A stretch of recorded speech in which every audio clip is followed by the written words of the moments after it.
Glória a Deus, a graça e a paz do nosso Senhor e Salvador Jesus Cristo esteja e permaneça para sempre sobre todos vós, na sua casa, sobre sua família. Que a presença de Deus seja cada vez mais evidente no seu coração e em sua casa.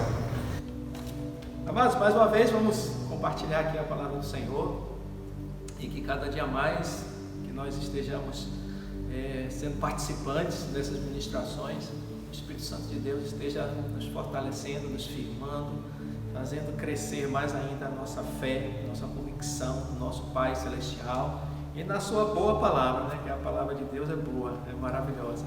O que seríamos de nós se não fosse a palavra de Deus?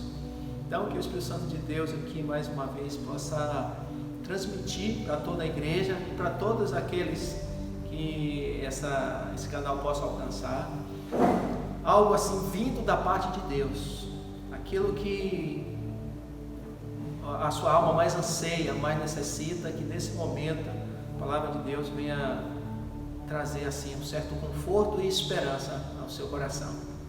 Amém? Glória a Deus. Hoje eu quero compartilhar com vocês a Epístola aos Hebreus, capítulo 2. Vocês sabem que a Epístola aos Hebreus ainda não se sabe quem escreveu a Epístola aos Hebreus. Alguns dizem que foi Paulo, alguns dizem que foi Apolo, mas não há uma confirmação de quem escreveu. Mas quem escreveu, com certeza, foi inspirado pelo Espírito Santo de Deus, que de todas as epístolas aos Hebreus, ela é a mais complexa de se entender, né? Conforme os grandes estudiosos da Bíblia assim afirmam. Mas no capítulo 2, nós vamos, pelo Espírito Santo de Deus, extrair algo interessante para nós e nós devemos estar mais atentos, mais assim, zeloso pelas coisas do Senhor em todos esses textos que nós vamos ler, ok? Capítulo 2, versículo 3 e 4, diz assim: como escaparemos nós se não atentarmos para uma tão grande salvação, a qual, começando a ser anunciada pelo Senhor, foi-nos depois confirmada pelos que a ouviram, testificando também Deus com eles, por sinais e milagres e várias maravilhas e dons do Espírito Santo distribuídos por sua vontade. Então, o autor, essa carta aos Hebreus, ele faz uma pergunta: como escaparemos nós se não atentarmos para uma tão grande salvação? Vamos dar uma parada aí, depois a gente continua com o restante. Ele trata assim de grande salvação. Como é que nós vamos escapar se nós não atentarmos para uma tão grande salvação?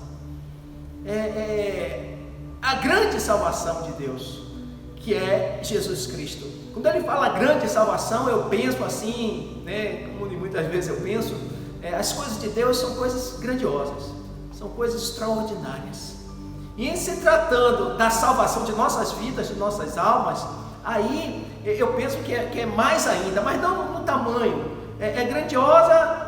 É grande salvação por ser algo maravilhoso, por ser algo extraordinário, por ser algo assim glorioso, algo estupendo, algo esplendoroso, e por aí vai. Falta palavras para nós definirmos essa grande salvação.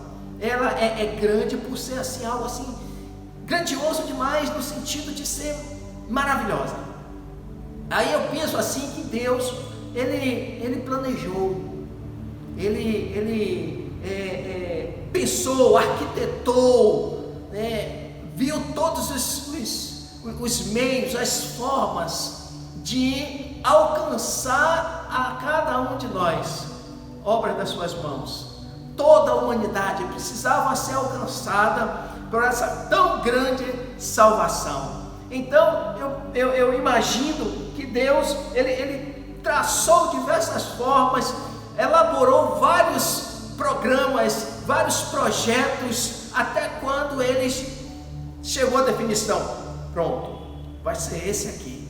Então o autor da Epístola aos Hebreus, ele diz: como nós escaparemos de tão grande salvação? Porque se Deus, com todo zelo, cuidado, carinho, Ele traçou a salvação para toda a humanidade, e nós não atentarmos, e nós não ligarmos para nada disso, aí o autor, a carta aos Hebreus diz: como nós vamos escapar?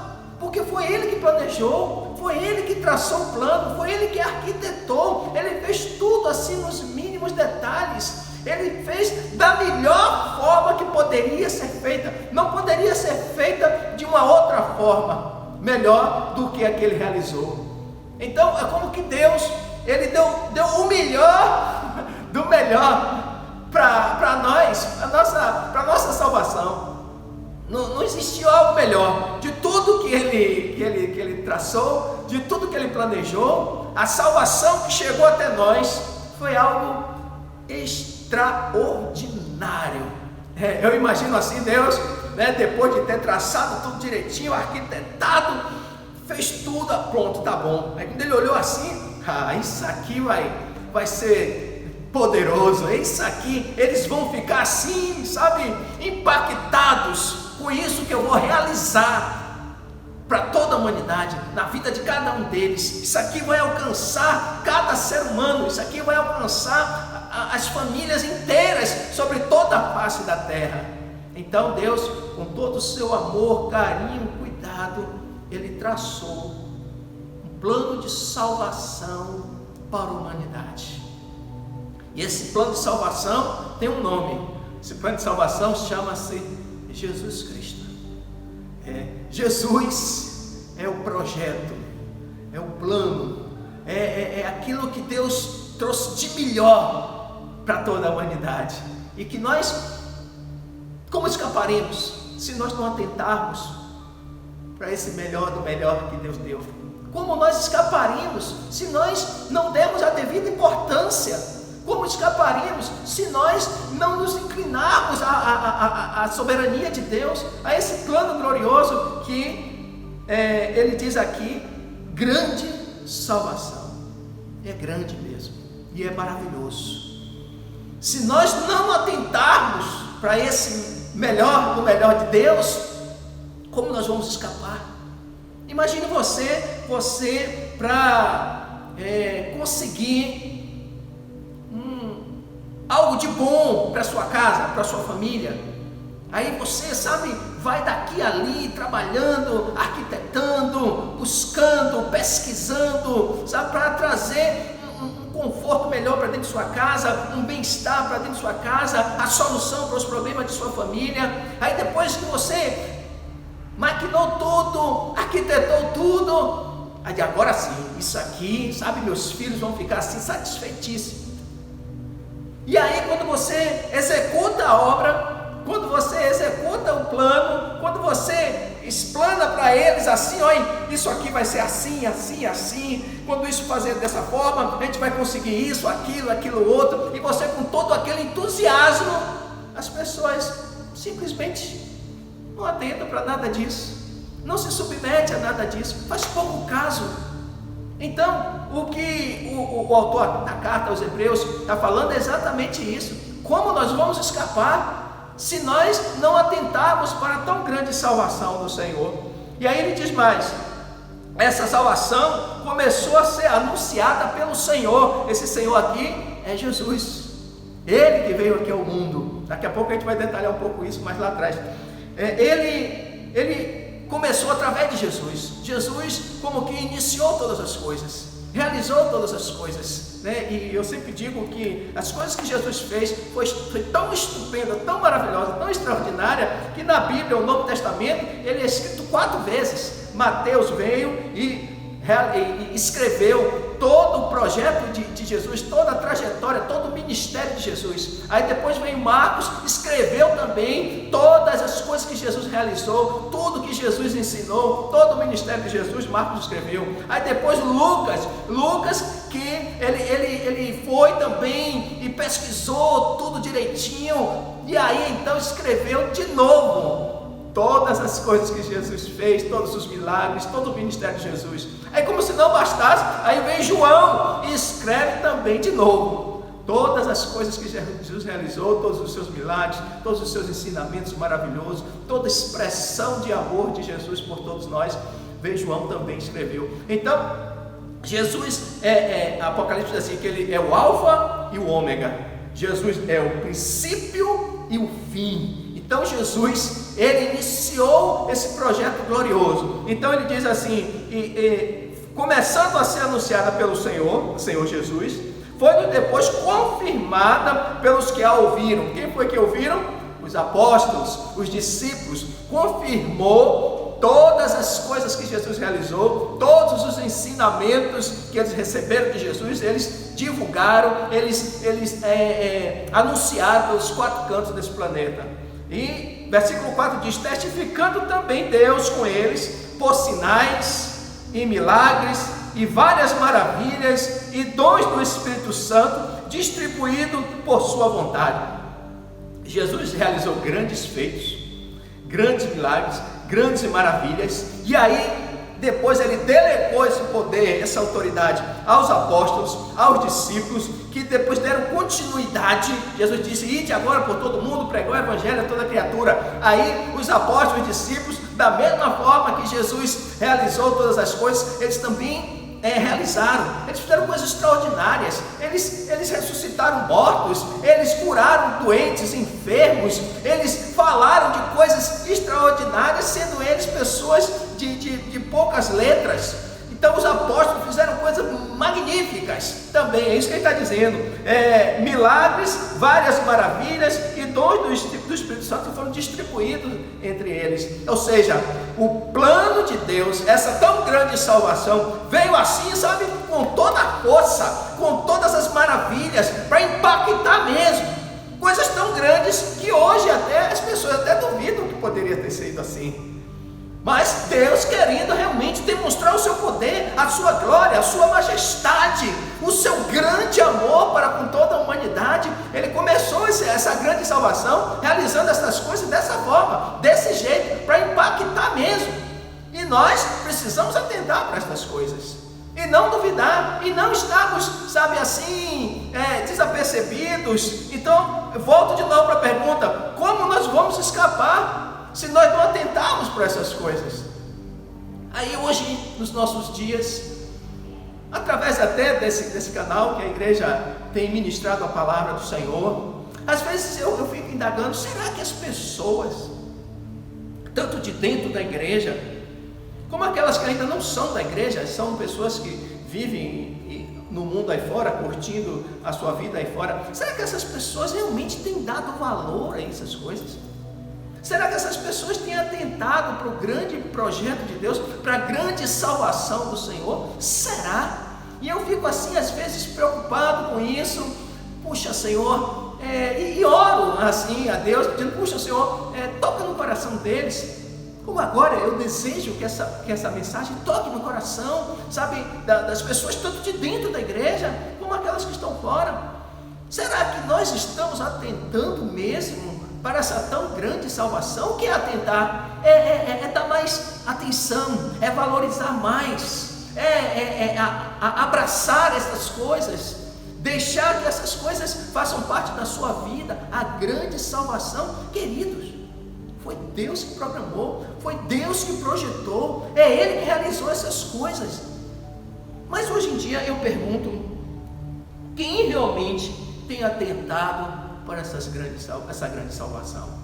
E aí eu lendo essas coisas, eu pensei em trazer um assunto lá de Romanos, o primeiro capítulo de Romanos. Eu já disse a uma pessoa aqui que o primeiro capítulo de Romanos é um capítulo assim evangelístico, que fala de coisas como se tivesse escrito agora, ao nosso tempo. E é isso que eu quero compartilhar com vocês, respondendo a pergunta: quem realmente atenta para essas coisas, para essa grande salvação? Será que as pessoas hoje, no pleno século 21, essas pessoas têm atentado para essa tão grande salvação? Eu faço a pergunta para você que está aí me ouvindo, tanto de dentro da igreja quanto de fora. Será que você tem atentado realmente para essa grande salvação, esse grande projeto de Deus que Ele elaborou para mim e para você? Aí eu quero ler com vocês a Epístola aos Romanos, no capítulo 1. Esse capítulo 1 parece que foi escrito no século 21, agora, no ano 2020. Romanos capítulo 1, versículo 21 a 25, preste atenção a isso. Na verdade ele tem um monte de coisas até que eu não posso nem expressar aqui, que eu sei que vai bater de frente aí com muita gente. Mas o 21 ao 25 diz assim, Romanos capítulo 1, versículo 21 ao 25. Portanto, tendo conhecido a Deus, não o glorificaram como Deus, nem lhe deram graças.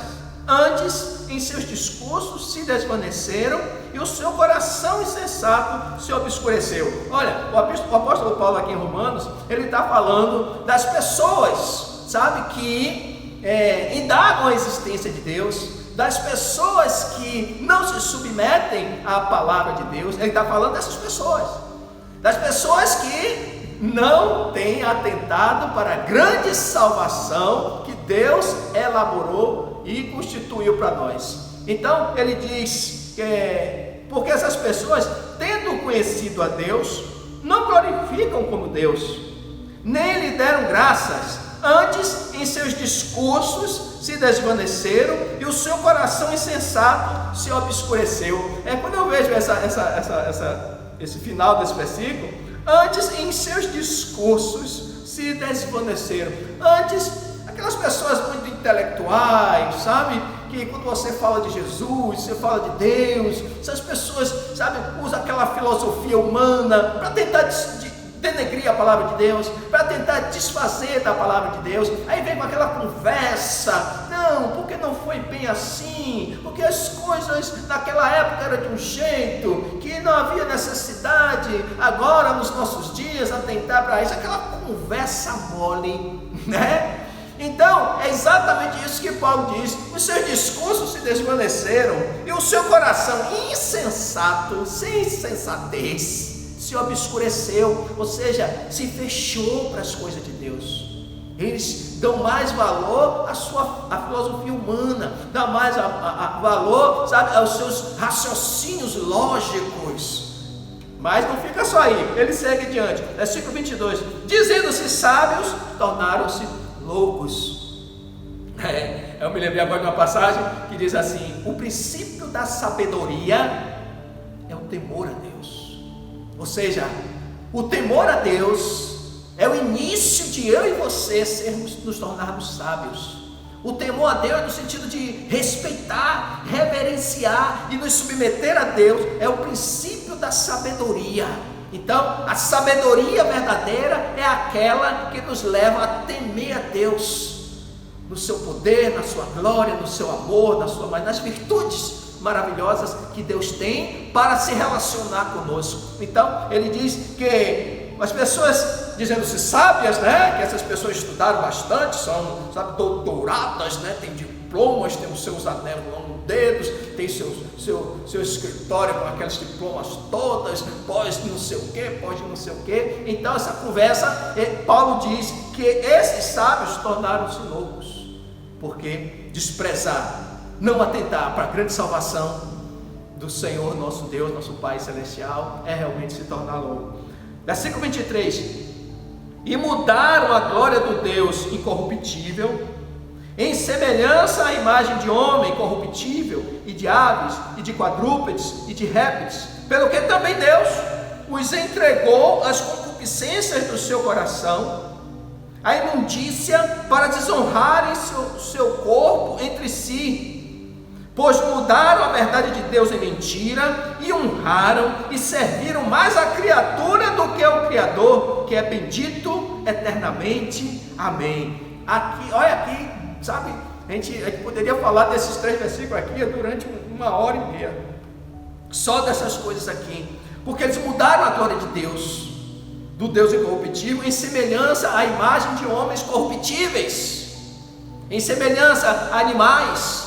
Ou seja, estão depositando sua fé em homens, estão depositando sua fé, uns acreditam na vaca, outros acreditam em diversas coisas mais, né? Que eu não quero me enveredar nessas coisas, Aí ele diz, pelo que também Deus os entregou às concupiscências do seu coração. É como se Deus dissesse assim: você não quer me seguir, não quer ouvir a minha palavra. Aí Deus simplesmente respeita a sua posição, a sua decisão, e Deus se afasta e diz: agora você segue segundo o seu próprio coração, segundo as concupiscências que há no seu coração.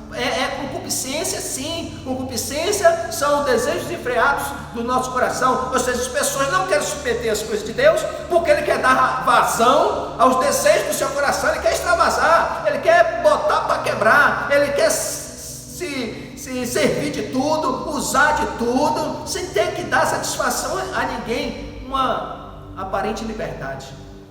Então, Deus entregou as concupiscências do seu coração, a imundícia, para desonrarem seus corpos entre si.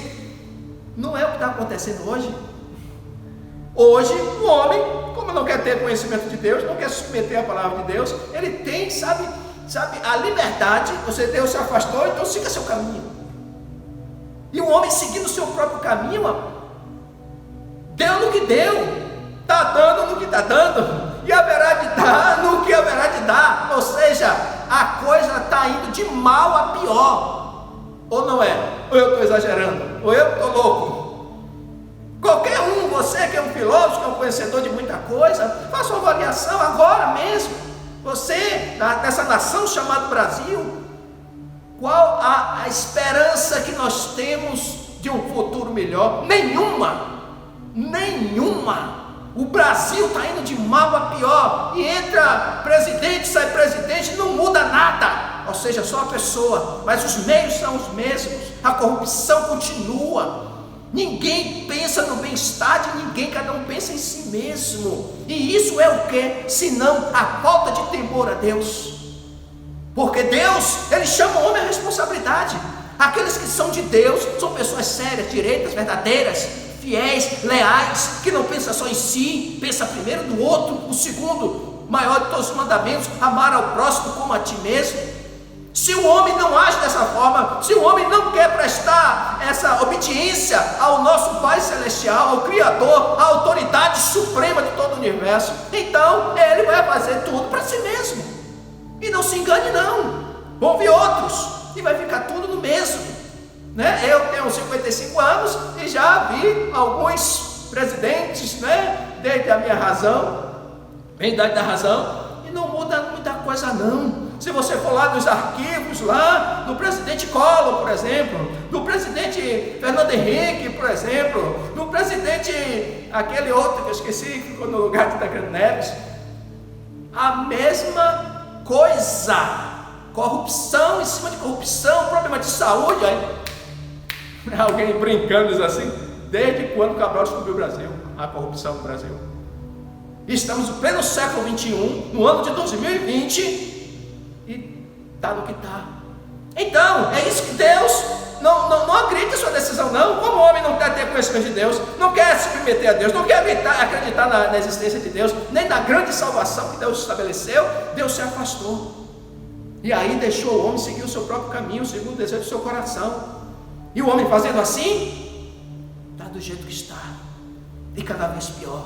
Esses próximos anos que vêm aí são anos de recessão, são anos de mais angústia ainda, talvez pior do que esse que nós estamos passando através do vírus que está aí se alastrando, matando milhares de pessoas.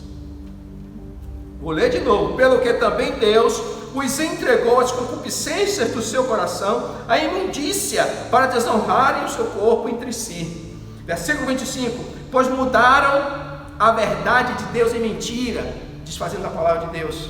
E nada, isso aí é mentira, isso aí é coisa de gente ignorante, coisa de gente abestalhada, né? Coisa de gente arcaica lá de trás, né? Nós estamos no século XXI, meu querido. Nós estamos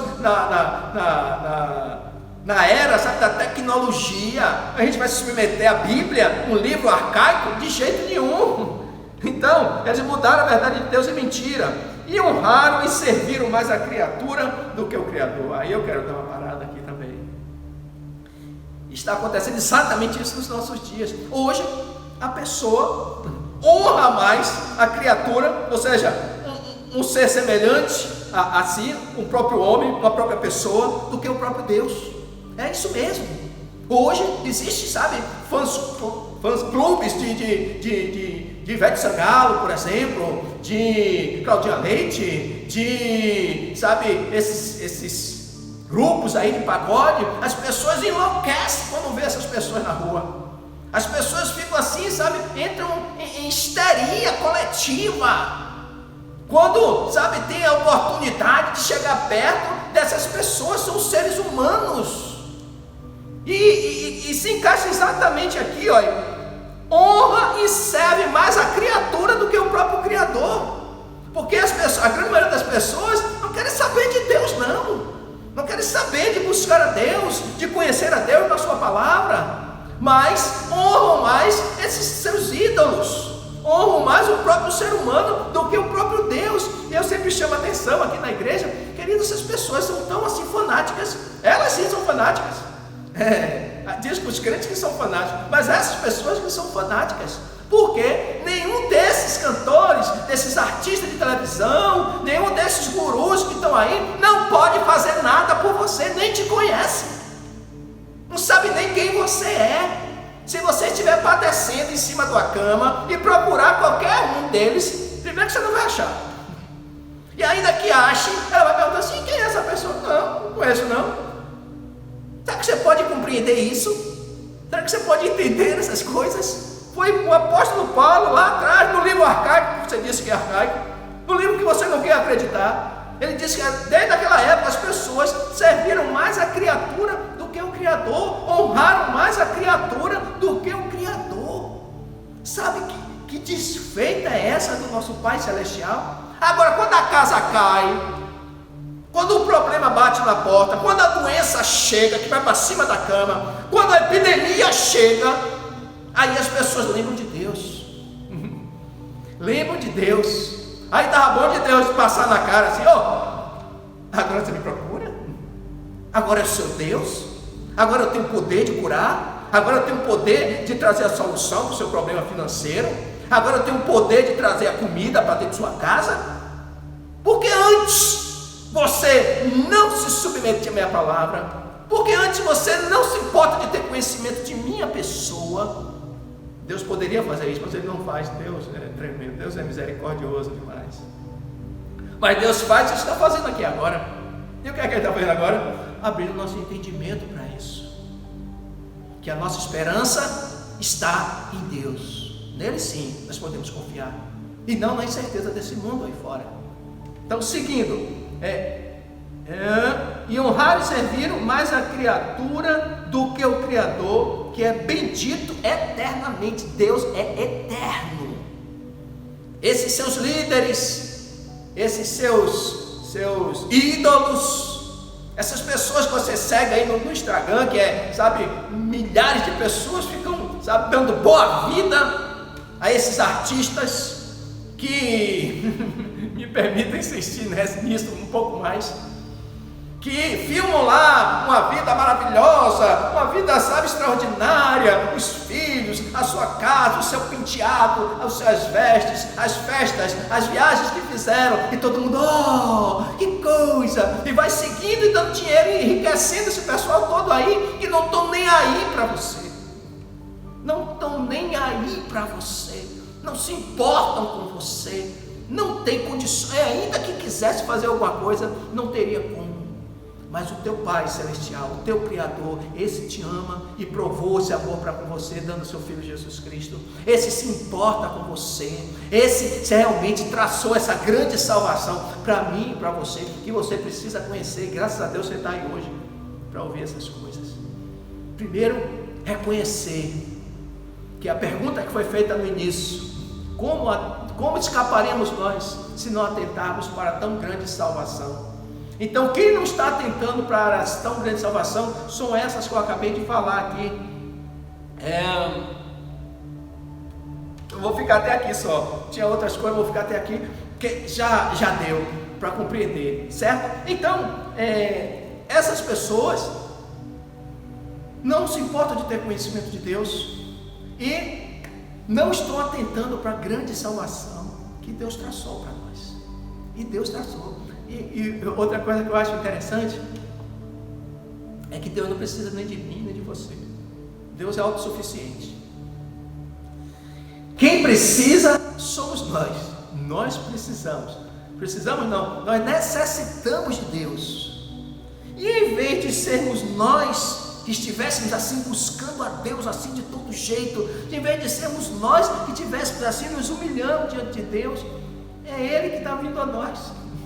Como agora mesmo, talvez você não tivesse planejado estar ouvindo agora essas coisas, e tenha certeza que é Deus que está vindo atrás de nós, tentando nos fazer compreender dessa grande salvação que Ele traçou para alcançar a mim e a você também. Aí eu quero partir para uma outra passagem bíblica, está escrito em 2 Coríntios, capítulo 5.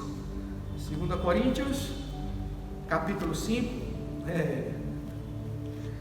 Todas essas coisas maravilhosas que nós precisamos, desejamos, essas coisas provêm de Deus, só dele, só quem pode realmente saciar essas nossas necessidades físicas e espirituais é Deus. Só Deus pode nos completar, só Deus pode nos realizar, porque Ele é que bem sabe das nossas necessidades, porque foi Ele que nos criou. Então, Deus, segundo a tua misericórdia, Ele é que vem até nós. E o 2 Coríntios 5 diz exatamente isso. Segunda carta aos Coríntios, capítulo 5, versículo 18 em diante, diz assim: e tudo isso provém de Deus, que nos reconciliou consigo mesmo por Jesus Cristo e nos deu o ministério da reconciliação. O apóstolo Paulo, escrevendo essa carta aos Coríntios, ele está dizendo, depois de tudo que ele falou, sabe, aquele que está em Cristo, nova criatura é, ele falou do pecado, falou do plano de Deus, essa grande salvação, ele disse, tudo isso provém de Deus, Deus que nos reconciliou com Ele mesmo. Então o apóstolo Paulo falando que Deus reconciliou ele com o próprio Deus, foi o próprio Deus que programou, foi o próprio Deus que teve e tomou a iniciativa, foi o próprio Deus que veio e continua tomando a iniciativa, continua vindo até nós, se dirigindo até nós, para Ele, Deus, nos reconciliar com Ele mesmo. Porque quem se afastou de Deus fomos nós. Se lembra da Epístola aos Romanos? Como o homem não teve conhecimento, se importou de ter conhecimento de Deus, Deus se afastou. Então fomos nós que nos afastamos de Deus. Então éramos nós que deveríamos ir lá, o Senhor me perdoe, porque eu pensei que poderia fazer assim, assim, eu pensei que ia realizar meus sonhos com minhas próprias força, então me perdoe, eu quero me reconciliar contigo. Mas é Deus que se reconcilia conosco. Versículo 19, isto é, Deus estava em Cristo, reconciliando consigo o mundo, não lhe imputando os seus pecados, e pôs em nós a palavra da reconciliação. Veja a coisa bem clara, Deus estava em Jesus, e Jesus estava aqui reconciliando o mundo com Deus. Deus estava em Cristo, reconciliando consigo o mundo, não lhes imputando os seus pecados, ou seja, não jogando em rosto o meu pecado e o seu, não cobrando os nossos erros, a nossa rebeldia, os nossos xingamentos, as nossas prostituições, as nossas infidelidades. Deus não estava jogando em nosso rosto todas as coisas ruins e miseráveis que a humanidade vem praticando. Ele, por si só, por amor e misericórdia a nós, Ele estava em Cristo, reconciliando consigo o mundo, não pesando sobre mim nem sobre você os nossos muitos erros, os nossos muitos pecados. Veja que coisa maravilhosa. E versículo 20 diz: de sorte que somos embaixadores da parte de Cristo, como se Deus por nós rogasse. Deus rogando a mim e a você, como se dissesse: olha, se reconcilia comigo. Deus se Você sabe o que é isso? Ele, um ser poderosíssimo, Criador de todo o universo, que não precisa de mim, de você, para nada.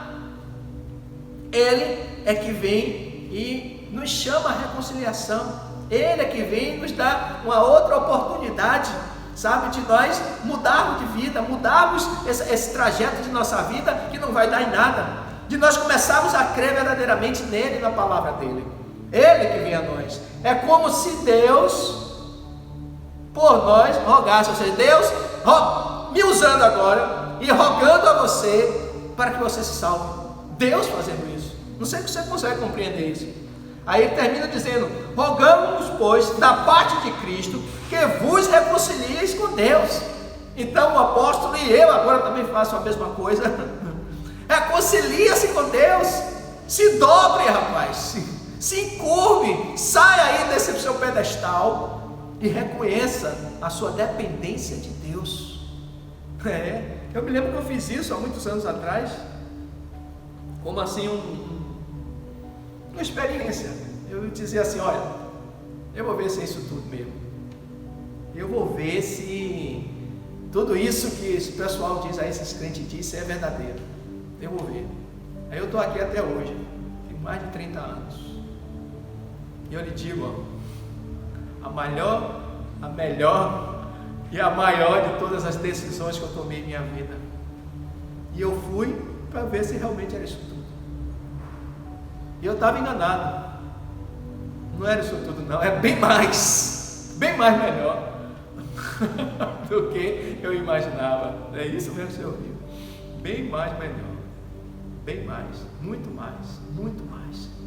E eu quero concluir voltando para a Epístola aos Hebreus, no capítulo 2, e lendo o primeiro versículo, que diz assim, primeiro e o segundo versículo: portanto, convém-nos atentar com mais diligência para as coisas que já temos ouvido, para que em tempo algum nos desviemos dela.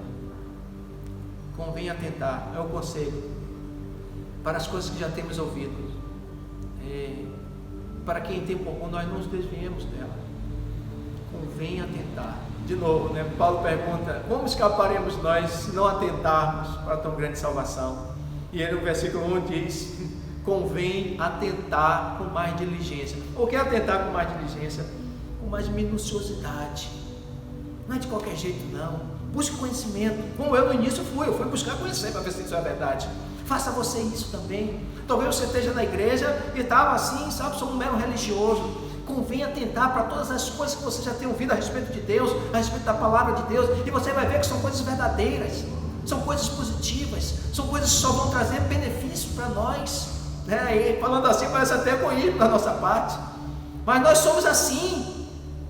Nós queremos ir para as coisas que nos trazem benefício. Pronto, venha para Deus, reconcilie-se com Deus.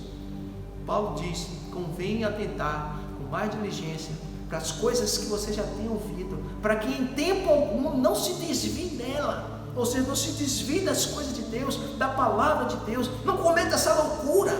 Você que está afastado, venha e atente mais para as coisas de Deus. Você que já é da igreja, atente com mais diligência para essas coisas, porque cada vez mais que você vai buscando entendimento, mais você se torna firme. Eu venho dizendo isso, vou repetir de novo aqui. Hoje eu sou muito mais crente do que há 20 anos atrás, porque hoje a minha mente, sabe, se expandiu mais ainda para as coisas de Deus, para a veracidade das coisas de Deus. A minha esperança, o meu futuro está na mão do Senhor.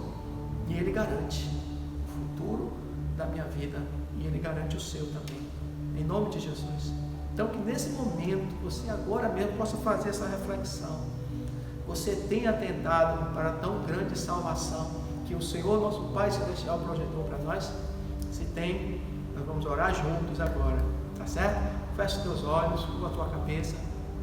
Pai querido e maravilhoso, aqui estamos mais uma vez expondo aqui a tua palavra, Senhor. Pai, eu sei que a tua palavra ela é viva e eficaz. Tanto é que ela passou de gerações e gerações por todos os encalços desses períodos de séculos, e ela continua aqui viva. Que essa palavra, Pai, possa ter gerado fé suficiente ao coração de todos que ainda não te conhecem e aqueles que já estão na igreja, mas estão meio balançados, assim, desanimados, que eles possam, Senhor Deus, atentar mais e se firmar mais em Ti e não negligenciar a grande salvação que o Senhor projetou para nós. É algo mais valioso do que qualquer riqueza desse mundo. Que eles possam ter essa compreensão, Senhor. Ajuda, Pai.